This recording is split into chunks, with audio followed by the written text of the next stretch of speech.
Despite the romance bona fides of director Josh Boone, he previously made the critical and commercial hit The Fault in Our Stars. His latest film is underperforming at the box office, having already tanked with the critics.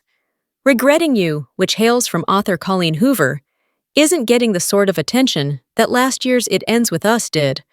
Also based on one of Hoover's bestsellers, It Ends With Us rode a wave of controversy and grossed over $350 million at the global box office.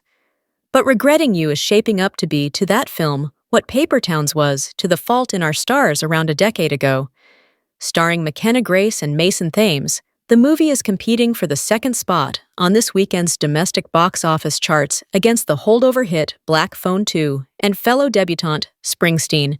Deliver Me From Nowhere. Each of these films is expected to generate between $10 million and $12 million over the weekend, with Regretting You having grossed around $5 million on opening day. The #1 movie at the domestic box office this weekend will be Chainsaw Man, the movie, Rize Arc, the new anime import that's poised to follow in the record-breaking footsteps of Demon Slayer, Kimetsu no Yaiba, the movie, Infinity Castle.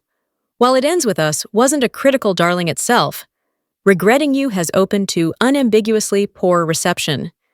The movie is currently sitting at a 30% score on the aggregator website Rotten Tomatoes.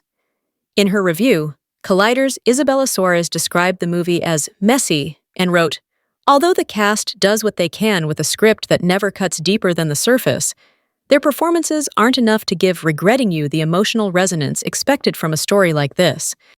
Produced for a reported $5 million more than It Ends With Us, Regretting You also stars Allison Williams, Dave Franco, Scott Eastwood, and Willa Fitzgerald. Incidentally, this is Fitzgerald's second release this week, along with the Netflix thriller A House of Dynamite, directed by Kathryn Bigelow. While the romance genre has largely been relegated to streaming in recent years, a theatrical release tends to emerge on occasion. This year's breakout romance movie was Materialists, starring Dakota Johnson, Pedro Pascal, and Chris Evans. The movie made over $100 million at the global box office, showing that there is hope yet for the genre. You can watch Regretting You in theaters, and stay tuned to Collider for more updates.